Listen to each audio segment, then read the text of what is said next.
ఎందుకని మనం చర్చికి వచ్చినా, మన వాక్యం చదివినా, యూట్యూబ్లో వాక్యం విన్నా, మనల్ని ఇంత శక్తి కలిగిన వాక్యం మనల్ని ఎందుకు తాకలేకపోతుంది? మనల్ని ఎందుకు మార్చలేకపోతుంది? కారణం వాక్యం ప్రాబ్లం కాదు ఇది. వాక్యం ప్రాబ్లం కాదు ఇది, మన ప్రాబ్లం ఇది.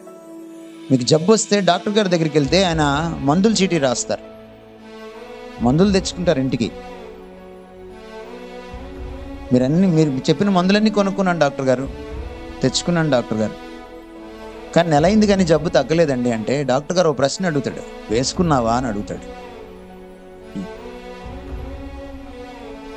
మందుల చీటీ చంకలో పెట్టుకోనో జోబులో పెట్టుకొని తిరిగితేనో, లేకపోతే మందులు తలగడ కింద పెట్టుకొని పడుకుంటేనో నీకు తగ్గదు.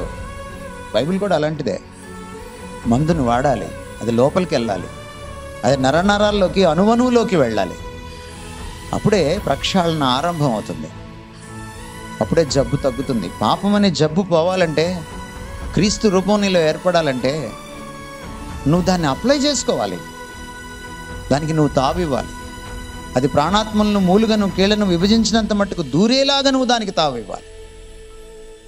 అలా తావివ్వాలంటే ఒక మార్గాన్ని చెప్పాడు దేవుడు. అదేమిటంటే కీర్తనల గ్రంథం 1వ అధ్యాయంలో చెప్పబడింది. యెహోవా ధర్మశాస్త్రం మందు ఆనందిస్తూ దాన్ని దివారాత్రం ధ్యానించాలి. అసలు ఒకసారి చదవడంకే గొప్ప, మనం మళ్ళీ దివారాత్రమా? దివారాత్రం అంటే తెలుసా మీకు? Day and night, day and night T20 match లాంటిది అన్నమాట అది. డే అండ్ నైట్ క్రికెట్ చూసేస్తావు కానీ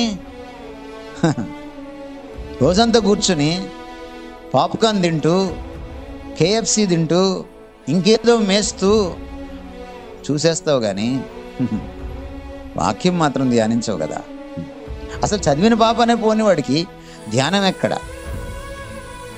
చదవడం వేరు, అధ్యయనం వేరు, అర్థం చేసుకోవడం వేరు, మనసులో జ్ఞాపకం పెట్టుకోవడం వేరు, తిరిగి ధ్యానించడం వేరు. ధ్యానించడం అంటే మళ్ళీ మళ్ళీ ఆలోచించడం, ధ్యానించడం అంటే నెమరు వేసుకోవడం, మళ్ళీ మళ్ళీ జ్ఞాపకానికి తెచ్చుకొని లోతుగా ఆలోచించడం, అది ధ్యానించడం అంటే.